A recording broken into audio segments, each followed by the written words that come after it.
Labas vakaras, draugai, bičiuliai, TikToko jau transliacija, jau čia prieš porą minučių pajungiau. Na ką, šiandien įdomi tokia diena. Trumpai papasakosiu, kad apskritai savaitgalis visas toks įdomus. Sulaukiau žinių, susisiekiau su Inga Vilčinskiene. Vakar sulaukiau skambučio iš Mindaugo Vilčinsko. Prakalbėjom, skambino man iš taksofono, prakalbėjom 10 minučių ir kažkokią tai mistiką neįsirašė. Rašiau, ar lyg ir rašiau, failiukas buvo, po to pradingo iš telefono, žodžiu, visas pokalbis su Mindaugu mano nenusifilmavo. Šiandien ryte irgi Mindaugas skambino man apie 9:30, irgi kažkaip telefonas keistai nesuskambėjo. Nu, žodžiu, taip labai įdomiai komunikacija trunka, tai jį netrukus turėtų Mindaugą paleisti. Yra įdomi situacija, žodžiu, jisai žiniasklaida parašė, kad juos jau nubaudė, taip toliau, bet ten per 14 dienų jie gali šitą sprendimą apskūsti. Jie labai pasielgė išmintingai, tai yra sutiko su ta bausme, bet kai Mindaugą paleis, jie apskūs iš karto visą šitą reikalą ir tikrai nusiteikia bylinėtis. Ir dabar paaiškinsiu, kodėl reikia bylinėtis. Gavau krūvą dokumentų, iš esmės, ir aptarsiu šiandien vieną dokumentą, daugiau nekomentuosiu. Jokių būdų jo nerodysiu, nes tai yra asmens duomenys, ten po to tai man dar kažkokių baudžiamųjų bylų sugalvos prikelti, tai kad neduoti pagrindo šitą dalyką padaryti. Atsiuntė man patikimi žmonės, gal taip pavadinsiu, ne? Apskritai, kokie yra vaikų teisių tarnybos kėslai, tikrieji. Nes žiniasklaida dabar labai įdomiai gražiai iškomunikavo, kad va jie čia nubausti, kokie geri prokurorai neprašė realios bausmės, žodžiu, į kalėjimą nesodins, kaip čia tarnybos dirbs, kokie tėvai geri, kaip tėvai čia žodžiu, kaip mama lanko vaikus, kaip jie čia viską pasitaisė ir kaip čia viskas bus gerai. Ne, brangieji, nieko gero čia nėra. Aš va pats pagarsinsiu dokumentus, pagarsinsiu tam tikrus momentus, čia dokumentas pakankamai ilgas. Mes kalbėsim apie vaikų teisių tarnybos. Yra ieškinys. Tai yra vaikų teisių tarnyba teisme iš Mindaugo ir iš Ingos Vilčinskų reikalauja pinigų ir pateikė ieškinį. Ne bet kokį dokumentą, o tai yra ieškinį. Opa, ko nieks nerašo, čia nenukrito telefonas. Neturiu laikiklio, vienas su laikikliu, kitas be. Tai iš esmės, kam yra ieškinys ir kaip pasakysiu, ieškinio pavadinimas yra dėl neterminuoto tėvų valdžios apribojimo ir išlaikymo vaikams priteisimo. Ieškinį pateikė oficialus blankas, ant firminio blanko pateikė tą ieškinį, Valstybės vaikų teisių apsaugos ir įvaikinimo tarnybos prie socialinės apsaugos ir darbo ministerijos Kauno miesto vaikų teisių apsaugos skyrius. Va šita tarnyba pateikė, ieškinys yra Kauno apylinkės teismo, Kauno rūmams, Laisvės alėja 103. Teikiama viskas per EPP sistemą, tai yra, kad būtų galimybė tik internetu, tai yra posėdžiai jokie realūs nevyktų ir viskas būtų nuspręsta per internetą. Dėl to vėliau aš patvirtinsiu, kad teismas reikalavo, kad Vilčinskai būtinai turėtų advokatą, nes natūralu, kad tik advokatai turi prie tos EPP prisijungimus, paprasti žmonės tų prisijungimų neturi. Gal ten per elektroninius valdžios vartus ir galima prisijungti, tiesą sakant, aš gerai ir nežinau. Tai iš esmės nurodo krūvą faktinių aplinkybių. Keletą paminėsiu, ieškinys sudaro tas toj pasakysiu, kiek reikalavimas pinigų. 18 lapų, tai yra 18 lapų vaikų teisės sėdėjo, rašė, kol parašė, kad galėtų išdėstyti teismui, kodėl reikia iš Mindaugo ir iš Ingos atimti vaikus visam laikui. Čia dar kartą sakau, šitas dokumentas yra, aš jį skaitysiu žodis žodin, viso šio neskaitysiu, nes 18 lapų, tai čia skaitysiu 2 valandas turbūt. Tai iš esmės pagrindinius dalykus, kad jūs suprastumėt chronologiją, dėl ko viskas prasidėjo ir vaikų teisės labai šitą dalyką aiškiai išdėsto. Kaip pradėjo ir kokie pasakymai, kodėl ten ir taip toliau, ir taip toliau, ir taip toliau. Tai žodžiu, prasideda visas tas ieškinys, čia dar pirmas lapas paverstas, nurodyta, kad Inga ir Mindaugas Vilčinskai, čia jų gimimo datos, adresas ir taip toliau. Ir, žodžiu, įvyko dėl tėvų, dabar jau man bus šiek tiek patogiau. Ir, žodžiu, taip, Vilčinskienės Vilčinsko šeima skyriui yra žinoma nuo 22 metų Liepos 19 dienos, kai skyriuje buvo gautas policijos registruojamų įvykių registre užregistruotas pranešimas. Na, turbūt pamenat, kai buvo kalbama apie smurtą artimoj aplinkoj. Nu ir kas čia rašoma? Kuriame nurodome, kad policijos pareigūnams atvykus į pranešėjo GT nurodytų adresų bute rastas pranešėjas GT, jo žentas Vilčinskas, žento žmona Vilčinskienė bei jų vaikai išvardinti 3 vaikai. Tai yra uošvis iškviečia policiją. Yra pranešimo numeris, yra ROIK, viskas nurodyta. Žodžiu, policijos pareigūnams pabendravus su konflikto dalyviais paaiškėjo, kad kilo žodinis konfliktas tarp pranešėjo, tai yra tarp tėvo, tarp vaikų senelio ir Vilčinsko dėl buitinių dalykų ir susikaupusių praeities nuoskaudų. Na, normalu. Konfliktas išspręstas vietoje. Reiškia, atvažiavo policininkai, senelis iškvietė žentui, vaikų tėvui, na ir, žodžiu, konfliktas išspręstas vietoj. Tai yra policija, iš esmės atvažiavo, pamatė nieko to, jokių priemonių, pasakė raminkitės, visi apsiramino. Smurtas artimoje aplinkoje nepasitvirtino. Tai yra policijos, tai va.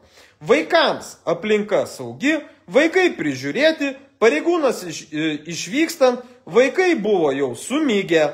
Pranešėjų, tai yra seneliui, nustatytas 1,89 promilės neblaivumas, Vilčinskienį 1,14, Vilčinskui 0,14. Na, mes žinom, kad 0,4 galima dar, iki 0,4 galima vairuoti automobilį, tai galima sakyti, kad tėvas Mindaugas buvo blaivus, gal išgėręs kokią nors ten 50 gramų ar alaus kokią stiklinaitę, nes iš esmės tėvas teisiškai yra blaivus. Na, o senelis, kuris kvietė 189, tai realiai pagal kodeksą, jeigu tai būtų vairavęs automobilį, jam būtų jau iškelta baudžiamoji byla.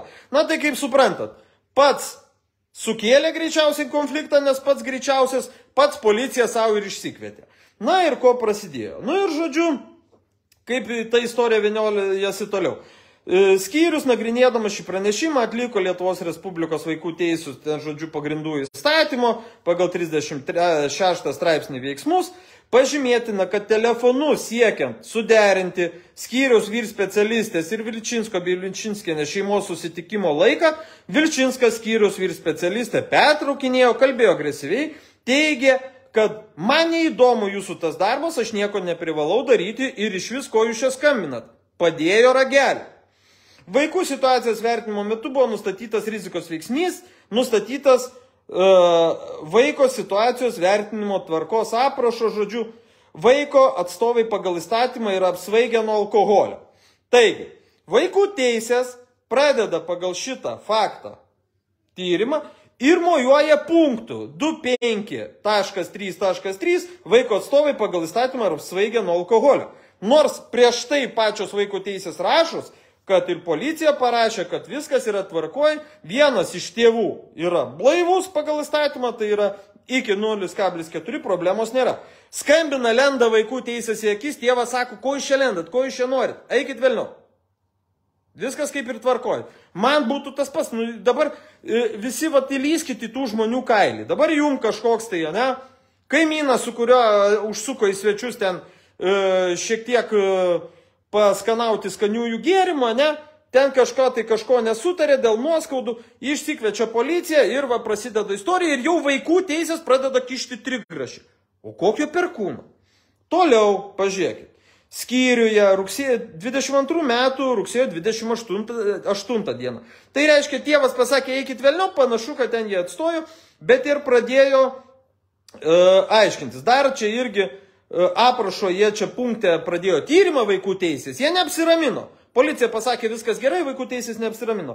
Vaiko atstovai pagal įstatymą suvokia situaciją, žino galimos pagalbos vaikui, savo būdus ir imasi aktyvių veiksmų bei efektyvių priemonių situacijai keisti. Ta prasme, vaikų teisės pagal 28 punkto taškas 1 dalį vis tiek tėvus įrėmina ir kadangi tėvas atsisakė bendrauti, sako, ne, jie čia žodžiu darosi blogai, jie nesijima priemonių. Kadangi tėvas atvykus policijai buvo blaivus, skambino po to vaikų teisės, pats siuntė juos velniop, vaikų teisės sako, ne, tėvai blogi todėl, ne dėl to, kad buvo išgėrę, dėl to, kad velniop pasiuntė vaikų teisės, suprantat, ir pradeda tyrimą. Tai mes turime 22 metų Liepos 19 dieną, na, daugiau nei prieš metus.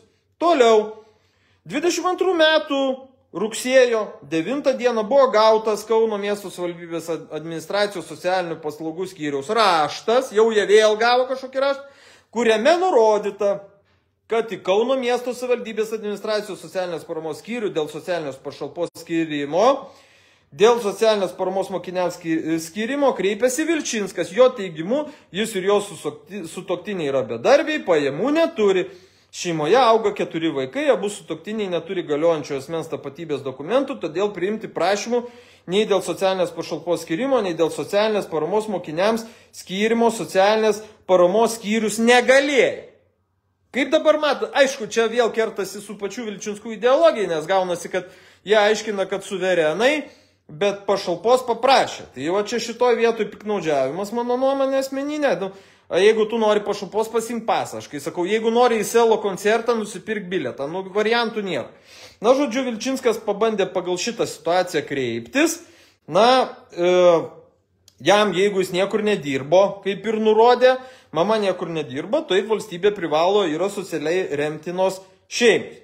Na, ir žodžiu, jie tą prašymą vaikų teisės gavo, bet paaiškino, kadangi neturite dokumentų, pinigų neduos. Na, taip išdėstė. Žodžiu, jiem paremti juos finansiškai vaikų teisėm tapo kliuvinys. Nes sako, neturi dokumentų, pinigų jum nepriklauso. Na, šitoj vietoj aš kaip ir linkęs pritarti. Jeigu nori pinigų, dar kartą sakau, kaip su selo koncertu, nusipirk bilietą. Nu ir žodžiu, minėtų raštų Kauno miesto savivaldybės administracijos socialinių paslaugų skyrius, atsižvelgdamas į susidariusią situaciją ir pateiktą informaciją, prašė skyrius išsiaiškinti, ar šeima geba tinkamai atstovauti vaikų interesus bei užtikrinti pagrindinius vaikų poreikius. Tai reiškia, savivaldybė kreipėsi ir sako, žiūrėkit, jie paprašė pinigų, dokumentų neturi, išsiaiškinkit, kokia ten ta situacija. Na, kaip ir gal ir normalu, ne? Kaip jie ten gyvena. Bet vėl, viskas numesta kuriai tarnybai? Vaikų teisė. Na, ir ką daro vaikų teisės? Taip pat dar papildomai. 10 mėnesio 5 dieną skyriuje gautas Kauno Senamiesčio progimnazijos raštas, kuriame nurodyta, kad nepilnametis Vilčinskas Kauno Senamiesčio progimnazijoje pradėjo mokytis rugsėjo 1. Tai yra atvestas berniukas į mokyklą. Mokykloje buvo kilęs konfliktas dėl tėčio Vilčinsko atsisakymo teikti vaiko duomenis. Įsikišus švietimo skyrių specialistams, tėtis pateikė gimimo liudijimą su užbrauktu vaiko asmens kodu. Na, kaip ir toks, aišku, čia vėlgi tėvo pozicija. Jeigu ir labai įdomi situacija, kad pasižiūrėkit, kad visi reikalauja mokyklai pateikti duomenis. Bet to, jeigu aš nenoriu, kad mokykla žinotų, koks mano yra vaiko asmens kodas. Vėl dabar kaip įdomiai gaunasi, ne? Kas čia dabar gaunasi? Kaip? Nu, vat jisai sako, aš jų mokyklai, va yra vaikas, prašau, mokinkit jį. O mokykla sako, ne, mums reikia žinot, koks jo asmens kodas. Nu, tai dabar aš tai, pavyzdžiui, užaugau be asmens kodo kažkodėl. Asmens kodą gavau tik tai, jau buvo nepriklausoma Lietuva ir kai gavau pirmą pasą, būdamas 16 metų. Anksčiau buvo tokie įstatymai. Tai ką, asmens kodas dabar be asmens kodo vaiko į mokyklą priimti negalima. Taip išeina, ne? O kas trukdo? Nu, kažkaip tai yra, bet užaugom mes be tų asmens kodų. Ir žodžiu, tėvas subrauko ir taiso visus mokyklos jam pateiktus dokumentus. Na, tokia teisė man irgi, jeigu atneštų kažkokį dokumentą, sako pasirašyk, aš jau automatiškai braukiu, sakau, ne, man sutarty šito dokumento nereikia. Tai va. Ugdymo įstaiga informavo, kad Vilčinskas dažnai praleidžia pamokas tėvų teigimu dėl ligos. Na, jeigu vaikas serga, tai ką? Nu, dėl ligos. Tai va, toliau momentas yra. Tai va. Pasiteiravus, ar vaikas atlieka kokios nors užduotis tamo dieninę surašyta kiekvienos dienos veikla, buvo pasakyta, kad joks įstatymas neįpareigoja tėvo tikrinti tamo dienino. Nu čia vėlgi su tėvu priversta sutikti. Tai dabar, norint pasitikrinti tamo dieniną, turi turėti kompiuterį namie, turi turėti internetą. O visi jau per visą Lietuvą vaikai tikrina visų vaikų progresą tamo dieninę. Ir ką jau, kad netikrina tėvai, pažiūrėkit. Tėvai netikrina pažymų knygutės, gal neturi priemonių, gal socialiai remtini. Norit pasakyti, kad visi Lietuvos tėvai tikrina vaikų pažymius tamo dieninę. Ugdymo įstaigos nuomonė, vaiko tėvai galimai neužtikrina savo sūnaus psichologinių, emocinių, socialinių poreikių tenkinimo be teisės į mokslą. Ta prasme, jeigu tėvai netikrina pažymių tamo dieninę, tai reiškia viskas vaikų teisės pažeidžiamas. Matot, kokia situacija įdomi. Toliau, žodžiu, skyrius atsižvelgęs į gautą informaciją, žodžiu, įvertina rizikos veiksmus ir ten pagal aprašą 25.1.1 vaikas sistemingai nelanko švietimo įstaigos, praleidžia pamokas be pateisinamos priežasties, į ugdymo įstaigą ateina nuolat pavargęs, nepasiruošęs ar neaprūpintas reikalingomis priemonėmis. Tai žiūrėkit, dabar vaikų teisės mojuoja punktų, kad vaikas ateina pavargęs nuolat, nors vaikas iš vis į tą įstaigą nebeateina. Toliau dar buvo vienas momentas, kad mokykla pareikalavo pasirašyti sutartį, o tėvas tą sutartį atsisakė pasirašyti. Tai dabar visi, kas veda vaikus į mokyklą, turbūt puikiai žinot, kad mokykla reikalauja pasirašyti sutartį. Jie sako, pasirašom sutartį. Ir jeigu tėvas sako, tai man nereikia sutarties, tegu taip mokinasi, atvedžiau kvailą, gražinkit protingą. Atvedžiau nemokantį skaityti, gražinkit man mokantį skaityti. O kam ta sutartis? Aš jumis pasitikiu, suprantat? Va koks gaunasi irgi, va kokia nesąmonė šitoj va vietu. Ir vaikų teisės mato, kad yra problema. Toliau istorija vyniojasi, čia tik pirmas puslapis. Skyriuje 11 mėnesio 14 dieną registruotas Kauno miesto socialinių paslaugų centro aprašas, kuriame nurodoma, kad Vilčinskas atsisakė į šeimos namus priimti socialinės paslaugas teikiančius darbuotojus. Taip pat atsisakė atvykti į Kauno miesto socialinių paslaugų centrą. Pokalbio metu Vilčinskas nurodė, kad jokios institucijos ir įstatymai nenustato, ką jie turi daryti, ar vaikai privalo mokytis. Na, šitoje vietoje, aišku, su Vilčinsku aš nesutikčiau. Po pokalbio Vilčinskas atsiuntė elektroninį laišką, kuriame nurodė, kad esame gyvi vyrai ir moteris, lietuvių tautos žmonės, Vilčinskų giminė toliau tauta. Na, žodžiu, ir kaip Lietuvos Respublikos valdžios įstaigos tarnautojas nešate atsakomybę. Na, žodžiu, čia pavarė ant to savo tų įsitikimų, kad jie yra gyvi žmonės. Na, kad neprivalo įsileisti, aš šitoj vietoj pilnai sutinku. kokio perkūno vaikščioti, kokio perkūno čia šmirinėti. Tai va. Ir 10 mėnesių 26 dieną, tai yra dar iki tol, buvo organizuotas pirmas šeimos atvejo vadybos posėdis. Tačiau jis neįvyko, kadangi į jį atvykę Vilčinskas ir Vilčinskienė nepateikė galiojančios asmens tapatybės dokumentų, be kitų posėdėje dalyvavusių specialistų sutikimų darė vaizdo įrašą. Žiūrėkit, kokią vaikų teisės iškėlė problemą. Kad jie atvyko į tą posėdį, sako, pateikit dokumentų, sako, mes jų neturim. Vaikų teisėm buvo žinoma, kad jie neturi dokumentų, nes jie, kai atėjo pašalpos, nurodė, prašydami pašalpos, kad dokumentų neturi. Sako, duokit pinigų tik tai ir viskas. Aišku, suverenai neturi teisės iš mūsų valstybės pagal šitą filosofiją prašyti pinigų, nes jie yra suverenai. Tai čia šitoj vietoj aš manau, kad nepriklauso suverenam jokie pinigai. Na, jeigu jau tu esi suverenus. Irgi supraskit, kad jie pradėjo filmuoti tą posėdį, o žodžiu, čia specialistai čia tipo padarė problemą. Matot kaip? Ir posėdis dėl to neįvyko, nes jie pradėjo filmuoti. Vėliau buvo iškviesti policijos pareigūnai, kadangi Vilčinskienė ir Vilčinskas nenutraukė vaizdo įrašymo, atsisakė palikti patalpas, bendravo nepagarbiai, žeminančiai. Tai kaip čia dabar išeina? Tie, matot, jau nebenori išeiti, atvyko į posėdį, tie sako, kadangi filmuojat posėdžio nedarysim, tiem sako, tada eikit, jūs čia nebus ir taip toliau, ir net policija iškvietė. Vėliau Vilčinskas nurodė, kad Kauno miesto socialinių paslaugų centras turi susimokėti auksu, kadangi jis prieš atvejo vadybos posėdį atsiuntė sutartį. Na, jeigu sutarties nieks nepasirašė, tai nieks ir neįsipareigojo, tai nieks čia aukso jokio mokėti neturi. Nu, man irgi gal kada reiktų pareikalauti aukso, aišku, čia būtų įdomu. Na, bet vėl, aš manau, čia šitą filosofiją ten su to auksu, nieks to aukso jo neduos. Yra įstatymai, kaip to aukso galima reikalauti, galima paduoti į teismą. Ir paskutinis sakinys šitoj pastraipui. Šeimai buvo suteiktos bendrosios socialinės paslaugos. Tai palaukit. Posėdis neįvyko. Jie asmens dokumentų neturėjo, tapatybių nenustatė, bet, žodžiu, šeimai buvo suteiktos bendrosios socialinės paslaugos. Tai kaip čia dabar išeina? Čia aš skaitau, ką parašė Vaikų teisės teismui.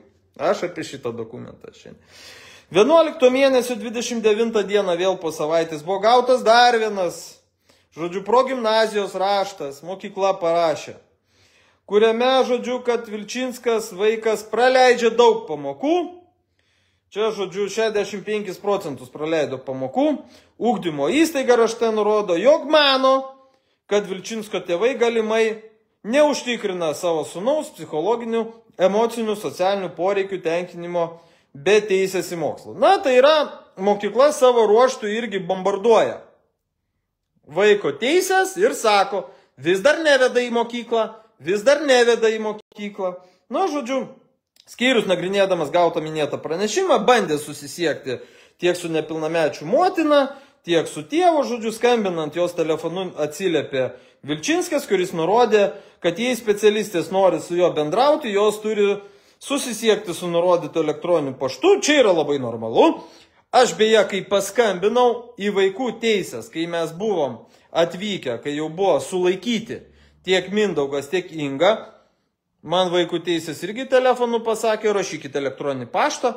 Čia yra dabar normalu, tai kodėl dabar Vaikų teisėm nepatiko, kad jiem paskambinus pasakė, rašykit elektroninį paštą. Ir dar negana to, kurio Vilčinskas atsiūs savo bendravimo įkainius ir tada galės specialistai spręsti, ar jiems tinka tokios bendravimo sąlygos. Nu, čia realiai normalus komercinis dylas. Sako, gerai, ai norit su manim bendrauti, susimokėkit. Nu, čia logiška realiai, taip. Norit bendrauti, o kodėl aš už dyką turiu su jumis bendrauti? Aš irgi, žinokit, man kokie antstoliai skambins, aš visada sakysiu, čia yra teisėtas reikalavimas. Nu, kaip tu nueini pas advokatą ir tavo advokatas sako, susimokėk už konsultaciją. Tai yra, aš tau perdaviau informaciją kažkokią, dabar už tai susimokėk. Tai čia irgi normalu, gali va taip su teise pažaisti, sakyti, jo, jūs dabar iš manęs norit gauti kažkokią informaciją, jinai parduodama. O kodėl turi būti nemokama? Kodėl informacija, kurią aš jums suteikiu, turi būti nemokama? Logiškas reikalavimas Šitoje vietoje beje gera mintis. Na ir žodžiu, toliau rašo čia. Siekiant, kad būtų išklausyta tėvų ir nepilnamečių nuomonė, registruotų paštu buvo išsiųstas kvietimas, žodžiu, nesiuntė elektroninio laiško, kaip Mindaugas paprašė, o išsiuntė, žodžiu, čia kvietimą į skyrių. Kvietime, žodžiu, nurodė ten kokios pasiekmės, kas ten jiem grečia, jeigu jos neatvyks. Nurodytų laikų asmenys į skyrių neatvyko, pakartotinai buvo bandyta, žodžiu, susisiekti, tačiau operatorė nurodyto, kad adresatai nepasiekėmi. Greičiausiai telefonas buvo išjungtas. Toliau, dar po mėnesiuko, tai yra jau 12 mėnesio 16 dieną, skyriaus vyr specialistės nuvyko, žodžiu, gyvenamosios vietos adresu, duris atidarė vyras, kuris prisistatė esantis Vilčinskas, asmuo nurodė, kad nėra nieko gavęs ir su specialistėmis nebendraus, bei uždarė duris ir daugiau jų neatidarė. Normalu? Jeigu jis pasakė, siūskite elektroniniu paštu, o jie vis tiek išsiuntė popierinį laišką. Išsiunčia popierinį laišką vis tiek. Nu, tai to laiško normalu, aš irgi, pavyzdžiui, netikrinu pašto dėžutės, man dzin.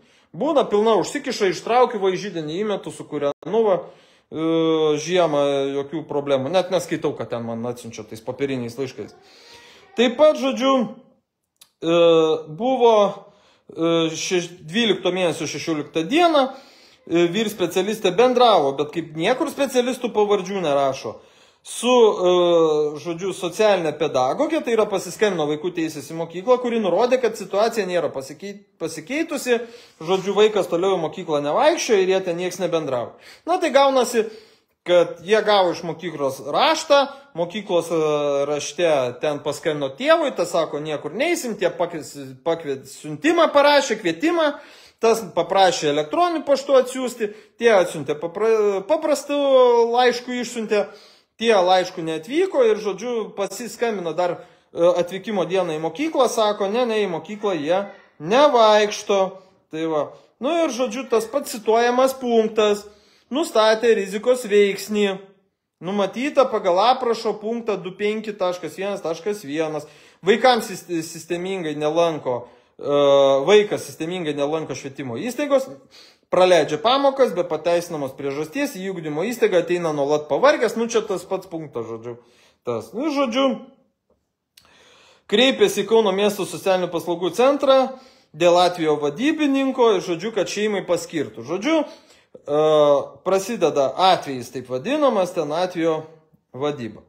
Toliau, kas vyksta, sausio 3 jau šių metų, buvo gautas Kauno miesto socialinių paslaugų centro raštas, kuriame nurodoma, kad atvejo vadybininkai, žodžiu, vaikų teisės permetė savivaldybei, kuriame nurodota, kad atvejo vadybininkai susisiekus su Vilčinsku siekiant susitarti dėl apsilankymo šeimos namuose, Vilčinskas nurodė, kad į šeimos namus nieko nepriims ir pats niekur nevyks.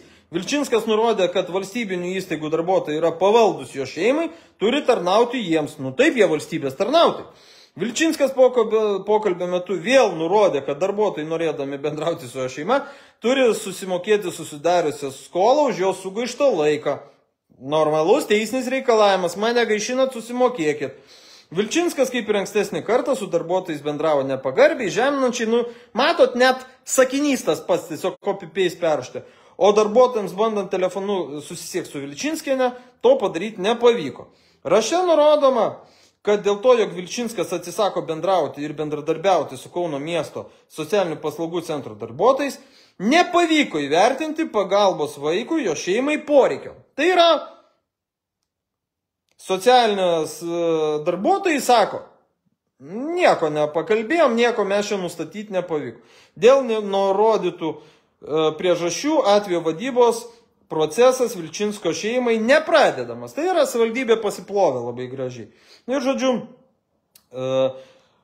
kas čia? Dabar 6 dieną jau nuvyksta vaikų teisės, tai yra po 3 dienų po rašto gavimo į namus.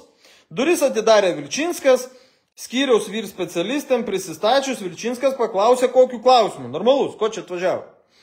Specialistai pradėjus prisistatyti, dėl ko jos atvyko į šeimos namus, Vilčinskas įsiterpė, vėl paklausė, kokiu klausimu. Skyriaus specialistai nebaigus kalbėti, Vilčinskas uždarė buto duris ir atsisakė bendrauti. Nu tai taip, pas mane ateina žmogus, kurio aš nelaukiu. Jis man pradeda aiškinti, aš ten tas iš tenai pirk puodus, ne, kažkokius. Paėmu, uždarau duris ir viskas. Ir man neįdomu, ko čia atvyko, ne? Viskas, klausimas kaip ir išspręsti. Toliau. Ir kaip ir baigęs.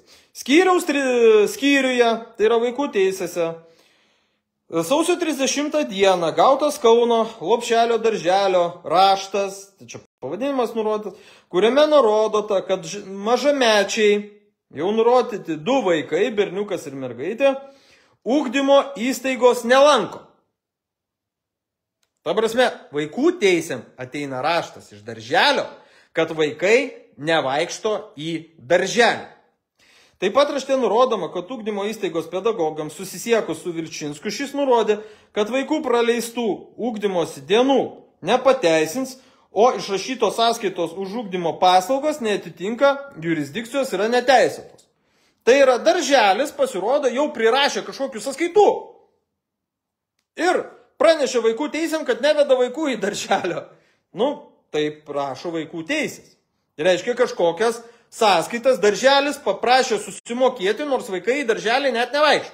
Greičiausiai buvo užsiregistravę. Ugdymo įstaigos pedagogams pasiteiraus, kodėl vaikai nelanko ugdymo įstaigos, Vilčinskas nurodė, kad vaikai, citata, priklauso uždarai bendruomeniai, kuri niekam nieko neprivalo ir niekam nepriklauso. Citatos pabaiga. Taip pat Vilčinskas nurodė, kad, citata, šiuo metu neturi pilietybės, nepriklauso net Europos Sąjungai, siūlė kreiptis į Lietuvos prezidentūrą. Na, nežinau, prie ko čia Lietuvos prezidentūra, jeigu jisai neturi nieko bendro su Lietuvos valstybė. Bet iš esmės, pažiūrėkit, kokią turim situaciją. Čia su mokykla kaip ir praverė viskas aišku, pasijungia darželis, kuris reikalauja dar pinigų už tai, kad vaikai į tą darželį neina. Nors pagal įstatymus darželis nėra privalomas. Bet prašo jie tą padaryti. Na ir toliau, ką pasako, žodžiu, vaikų teisės. Skyrius nagrinėdamas aukščiau nurodytą pranešimą bandė atlikti, žodžiu, čia numatytus veiksmus 36 straipsnį.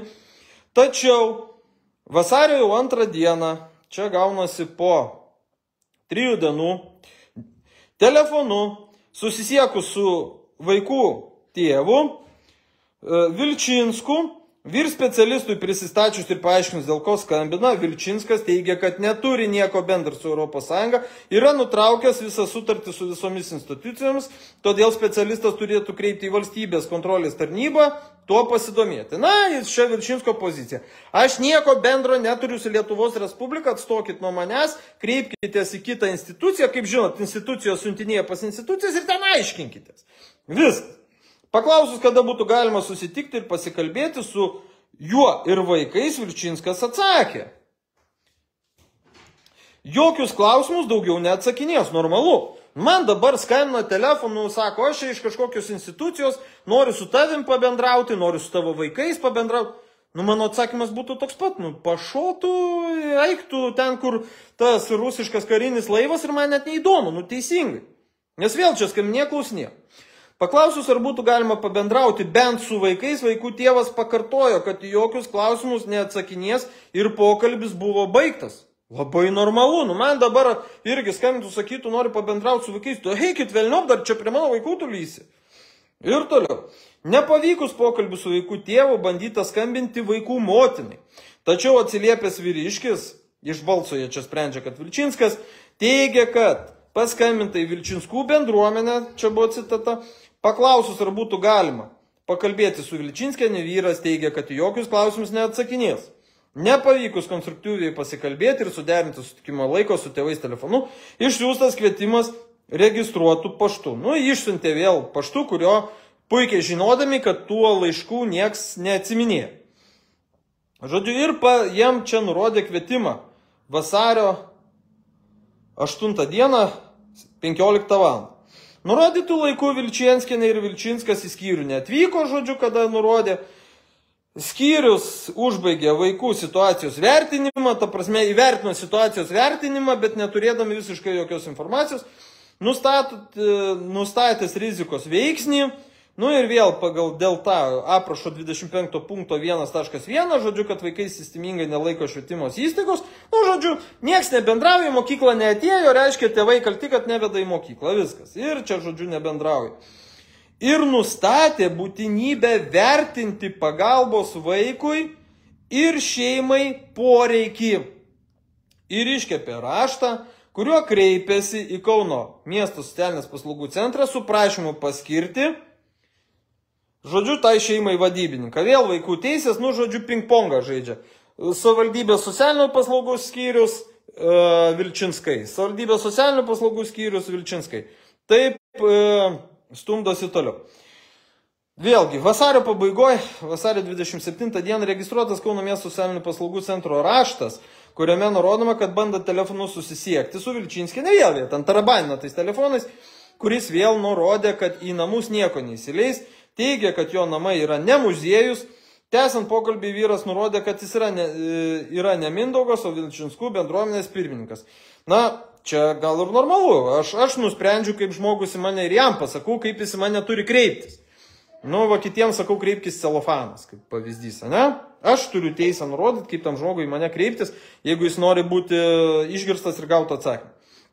Kad jis neturi asmens kodo ir kad norit bendrauti su M. Vilčinsku, Kauno miesto socialinių paslaugų centras turi pasirašyti vyro atsiųstą bendradarbiavimo sutartį, kuriame nurodyti Vilčinskų bendruomenės įkainiai. Nu, čia yra logiška.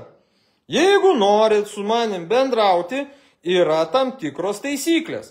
Aš tau išsiunčiu sutartį, pagal kokias taisyklės tu su manim bendrausi, kaip į mane kreipsies, kad, pavyzdžiui, nekalbėsi pakeltų balsų. Pasirašyk tokią sutartį ir tada bendraujam. Gal logiška, iš tikro šitą taktiką man reikės naudoti. Pokalbio metu Vilčinskas bendravo nepagarbiai, pakeltų tonų ir nutraukė pokalbį jo nepasibaigus.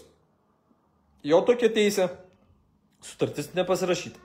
Atsižvelgus į šias aplinkybės, Kauno miesto socialinių paslaugų centrui nepavyko įvertinti pagalbos vaikų šeimo poreikio atveju vadybos procesas nebuvo pradėtas. Tai vėl, žodžiu, tą procesą pradėjo, vėl jo nepabaigė. Vėl pradėjo, vėl jo nepabaigė. Toliau.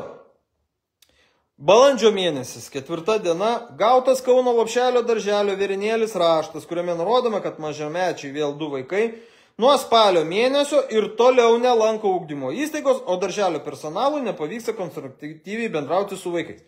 Tai yra, darželis vėl mutina vandenį, vėl rašo vaikų teisėm, sako, į darželį jie nevaikšto. Aš įsivaizduoju, čia atvirkščiai buvo. Vaikų teisės paskambino į darželį, pasakė, parašykit raštą, kad jie nevaikšto į darželį. Nors nėra prievolės.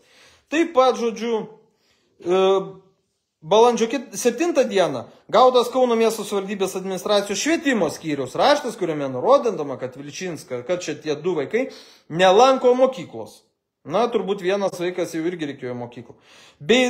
Mokyklos bei darželio ir negauna jam priklausomojo privalomo ugdymo. Matot kaip? Jau parašo Kauno miesto savivaldybės švietimo skyrius, to prasme, kaip vaikų teisės apsirūpina jiems reikalingais raštais.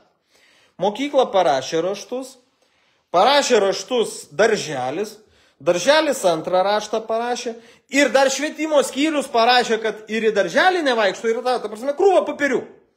Vaikų teisės rūpinasi, kad jie turėtų krūvą popierių, nes mesgi žinom, kaip vyksta tarpvaldiškų įstaigų. Paskambina telefonu ir sako, parašykit raštą, nes mums reikia raštų. Tai va, ir žodžiu, jau tiek situacija, kad vaikai nevaikšto vienas vaikas į mokyklą ir kad 2 vaikai nevaikšto į darželį, jau jinai subendrinama. Tai yra jau į krūvą. Viskas, jau 2 vaikai. Taip pat rašte nurodoma, kad vaikų tėvams buvo pasiūlyta ugdymo įstaigoje galimybė, bet į Kauno miesto savivaldybės administracijos švietimo skyriaus išsiųstą pasiūlymą Vilčinsko nurodytų elektroniniu paštu nei vienas iš tėvų neatsakė. Žodžiu, išsiuntė švietimo skyrius kažkokį pasiūlymą ir tada Nasučelį tuk pridavė vaikų teisėm, kad žiūrėkit, jie nevaikšto nei į darželį vaikai, nei į mokyklą. Taip ir toliau.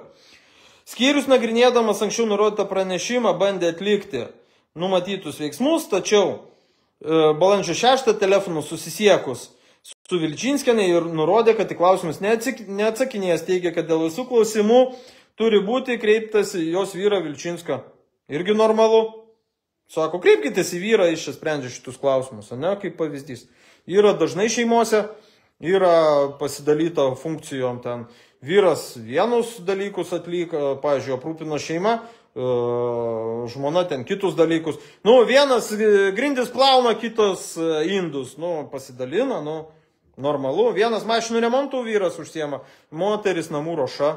Kiekvienoje šeimoje yra pasiskirstyta palei pareigas. Čia yra bendro gyvenimo sustarimas.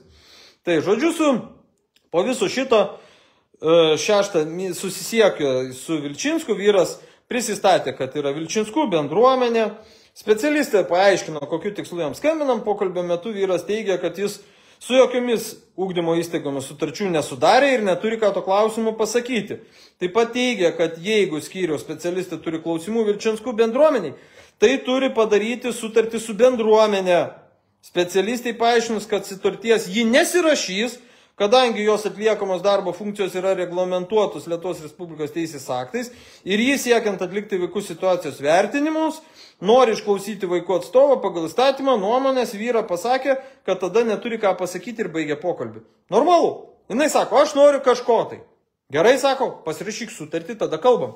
Ta sako, ne, aš sutarčių nesirašysiu, bet jūs darykit, ką aš noriu. Tai sako, gerai, nėra apie ką kalbėti. Na, normalu.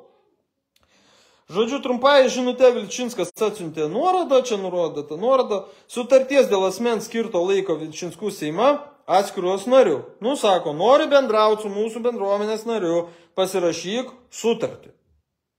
Normalu? O kas šiandien normalu?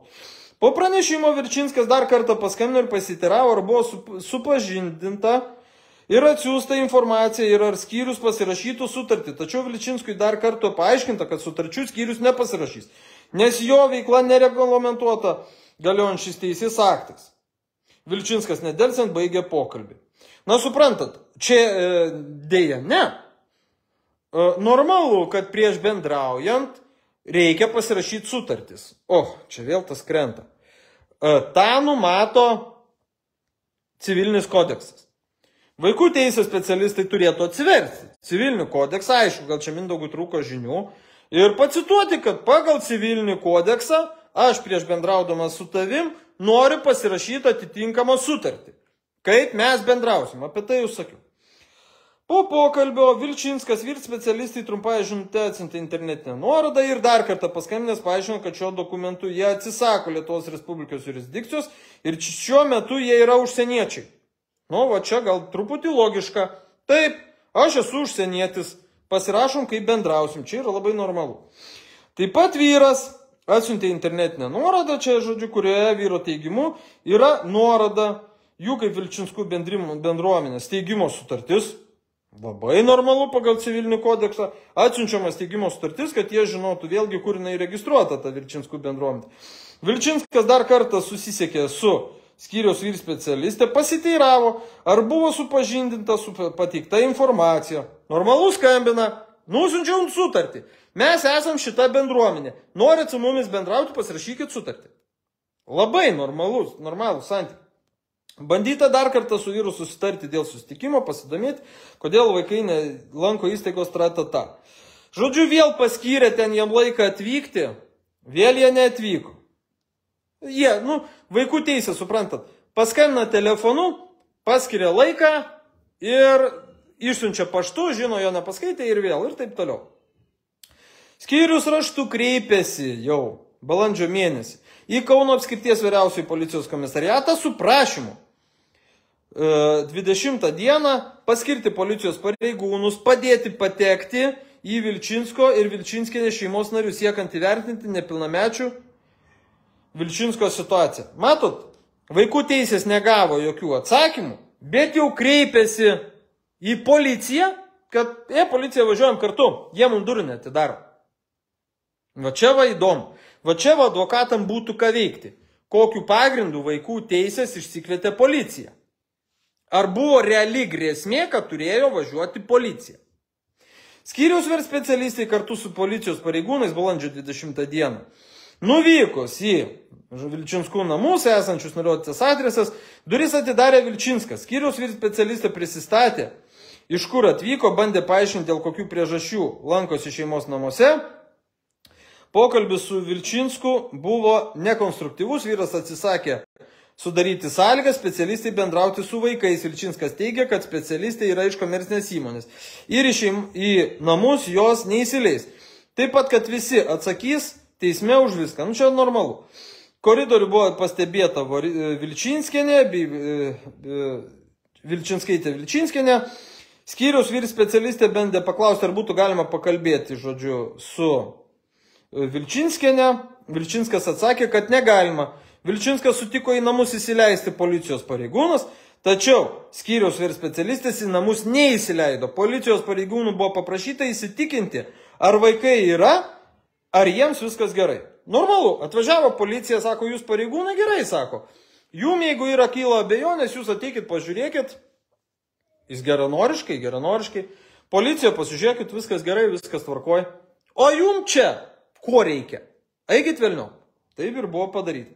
Nu, žodžiu, skyrius vadovaujantis vėl savo straipsnių, atliko situacijos vertinimą, vėl tas pats punktas, kad vaikai neina į mokyklą. Dar tada punktas 25.3.1 vaiko atstovai pagal įstatymą nuolat vengia kontakto su ugdymo įstaigos specialistais, vaiko privalomų sveikatos patikrinimo ir panašiai. Jau prisikabino prie vaikų sveikatos patikrinimo. Meta vaikų teisės dar vieną kortą. Sako, opa, reikia tas. Ir žodžiu, dar pacituoja dar kitą punktą. Tai yra vaikų teisės jau ne pagal vieną punktą žaidžia, o žaidžia pagal 3 punktus. Ir dar pagal 3 punktą, žodžiu, vaiko tėvai žodžiu, atsisako priimti specialistų siūlomą pagalbą, reikalingą geriausiams vaiko interesams užtikrinti. Punktuose todėl buvo nustatytas vaikų apsaugos poreikis. Pažiūrėkit, jau vaikų teisės ištraukė 3 punktą ir sako, kad jau vaikam reikalinga pagalba ir, žodžiu, tėvai atsisako ją suteikti. Kaip per daugybę raštų vaikų teisės daėjo iki tiek, kad vaikai nukenčia dėl to, kad tėvai jų neveda į mokyklą. Kaip išvarti? Toliau sekantis raštukas, čia jau beveik ir įpusėjau, turbūt jo iš 18 raštų. Žodžiu, vėl gauna raštą, kad paskirta atvejo vadybininkė. Raštais jie ten stumdosi. Toliau va čia jau biški trumpinsiu, nes jau čia, žiūrėkit, jau beveik valandą sėdi. Nu ir, žodžiu, raštais pila raštą. Tada prasideda teismai. Kauno apylinkės teismas gegužės 30 nutartimi civilinėje byloje tenkino skyriaus prašymą ir išdavė teismo leidimą paimti mažamečius vaikus. Nu, nurodyta kokia. Minėta teismo nutartis 6 mėnesio 7 dieną įsiteisėjo, o vaikai buvo paimti birželio berods 1 dieną, ne? Ar teisingai aš atsimenu? Paguglinkit, kas galit, kada paimti Vilčinskų vaikai, ar ne? Birželio 1 dieną. Ir kaip čia dabar gaus? Tada, kad dabar aš ką tik pasibėjau. Gegužės 30 kreipėsi, o minėta nutartis tik tai įsiteisėjo 7 dieną. Palaukit, reikia staigiai paguglinti. Paguglinkit, kada kas nors, kol čia rasiu, nes man raštas atsijungia. 8 lapas berods, ne? Tai aš čia pamečiau. To žiūriu toliau. Pamečiau. Taip. Įsiteisėjo nutartis. Kas nors, paguglinkit, kas komentaruose. Bet ar tik tai aš neklystu, nutartis jau buvo įsiteisėjus. Taip. Toliau kas čia dedasi? Skyriuje gautas nekilnojamo turto skyriaus raštas, kad Kauno miesto savivaldybei nuosavybės teise priklauso butas, nemoka buto nuomos, Ir, žodžiu, yra skola 2500 eurų. Savivaldybės būtus administruojanti įmonė, vykdanti paslaugų apžiūrą, žodžiu, nekartą buvo. Matot kokia situacija? Jie gyveno savivaldybės bute, ar greičiausiai neprivatizuotam bute. Klausimas. Ir žodžiu, dar savivaldybė jau pradėjo bombinti per visus galus. Čia vyksta 6 mėnesio 8 dieną. Va, rašo birželio 1 dieną. Tai pažiūrėkit, brangieji, ką mes atkapstėm skaitydami dokumente. Kad nutartis ta įsiteisėjo, kur aš dabar pamečiau, kuris čia lapas, ta nutartis įsiteisėja 6 dieną, o vaikai buvo paimti dar neįsiteisėjus nutarčiai. Opa, o dabar pats ką tik šitą dalyką paskaičiau.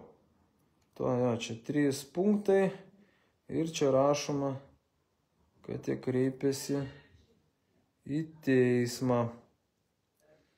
Tai va čia buvo. Ir žodžiu taip, birželio 1 dieną buvo, žiūrėkit, kad dabar patys vaikų teisės rašo, kad Kauno apylinkė, žodžiu, nutartimi taip ir taip.